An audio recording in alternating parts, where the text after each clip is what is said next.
अगर तुम्हें भी लगता है कि बियर्ड रखने से मेल अट्रैक्टिव और मैस्कुलिन दिखेगा कुछ ऐसे लड़कों की तरह, तो फिर लड़कियों को ऐसे लड़के क्यों पसंद आते हैं जिनके पास बियर्ड भी नहीं होती, कुछ ऐसे दिखने वाले लड़कों के से क्यों? अगर तुम्हें भी लगता है कि तुम बियर्ड रखने से अट्रैक्टिव और मैस्कुलिन दिखोगे, वेयर एज बिना बियर्ड के तुम फेमिनिन और गे लगोगे, तो मैं तुम्हें कुछ एग्जांपल देता हूँ।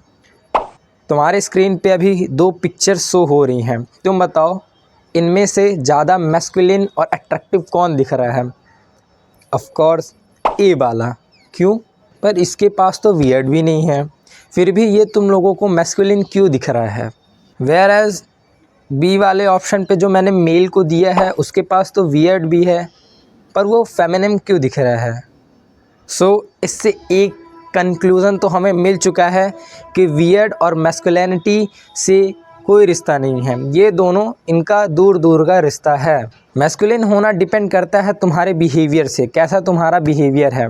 इमेजिन करो एक लड़के को जिसका अच्छा खासा फेस है, जिसकी अच्छी खासी बॉडी है, पर वो उसकी हरकतें ऐसी है कि वो फेमिनिन दिखता है। क्या तुम उसको एक मैस्कुलिनिटी की ओर ले जाओगे? उसको एक ट्रू लीडर की तरह देखोगे? नहीं, कभी नहीं देखोगे। इससे एक चीज़ और पता चल रही है हमें कि मैस्कुलिनिटी हमेशा तुम्हारे बिहेवियर से पता चलती है। अगर तुम उसको सेव भी कर लोगे, फिर भी तुम अगर चार्मिंग दिख रहे हो तो तुम अच्छे लगोगे।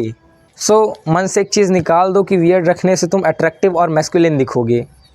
तुमने अपने आसपास कितने ऐसे लोगों को देखा होगा जिनकी बियर्ड रहती है, अच्छी बॉडी रहती है, लेकिन उनका बिहेवियर ऐसा रहता है कि तुम उस इंसान को एक मैस्कुलिनिटी की तरफ देखते ही नहीं हो, उसको एक मैस्कुलिन मैन की तरह अपने मन में इमेजिन ही नहीं कर पाते। क्यों? Just because of his behaviour. उसका बिहेवियर ऐसा रहता है कि तुम उसको एक ट्रू मेल की तरह नहीं देख पाते हो, एक अच्छा लीडर की तरह नहीं देख पाते हो। तुम्हारे अच्छे दिखने में सबसे बड़ा रोल तुम्हारी फेशियल स्ट्रक्चर का होता है, फेशियल बोन्स का होता है, ना कि बियर्ड्स का होता है।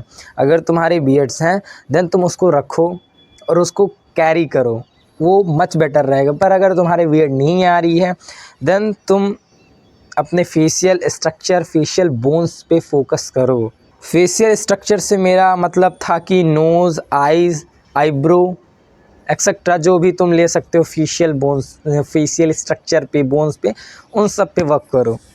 देखो, अगर आज तुम गूगल पे सर्च करोगे कि वर्ल्ड मोस्ट हैंडसम मैन कौन है, एक मेल की फ़ोटो आएगी, मुझे उसका एग्जैक्टली नेम नहीं पता, लेकिन उसको वी के नाम से जानते हैं। उसके पास तो बियर्ड भी नहीं है, उसके पास तो दाढ़ी भी नहीं है, फिर भी वो एक मैस्कुलिन मैन की कैटेगरी पे नहीं आता है, बट ही इज़ अट्रैक्टिव। वो अट्रैक्टिव मेल है, वो मैस्कुलिन की कैटेगरी पे नहीं आएगा, पर वो एट द सेम टाइम वो एक अट्रैक्टिव मेल है। तुमने इंस्टा के छपरियों को देखा होगा, उसको गे और मीठा बोल बोल के उसको सो कॉल्ड छपरी लोग रहते हैं जो ऐसा करते हैं। तो तुमने देखा होगा कि इनकी जब बियर्ड नहीं आती है देन ये अपने जॉ लाइन पे वर्क करते हैं, अपने बॉडी फैट परसेंटेज के ऊपर वर्क करते हैं। इन सब चीज़ों से वो उतने ही अट्रैक्टिव दिखते हैं जितने एक बियर्ड वाला मेल दिखता है। लास्ट पे मैं एक प्रो टिप देना चाहूँगा तुम्हें, अगर तुम ज़्यादा चबी हो, तुम्हारे फेस पे ज़्यादा फैट है, देन तुम बियर्ड रखो, उससे तुम्हारा फेस का फैट छुपने लगेगा, ज़्यादा वो हाईलाइट नहीं होगा। इससे होगा क्या, तुम बेसिकली आलू जैसे नहीं दिखोगे, कुछ ऐसे लड़के। अगर तुम्हारी बियर्ड आ रही है तो तुम रखो, अगर नहीं आ रही है तो अपने फेशियल बोन्स स्ट्रक्चर पे वर्क करो, वो उतना इफ़ेक्टिव होगा जितना तुम सोच सकते हो। That's for all, thank you, stay hard.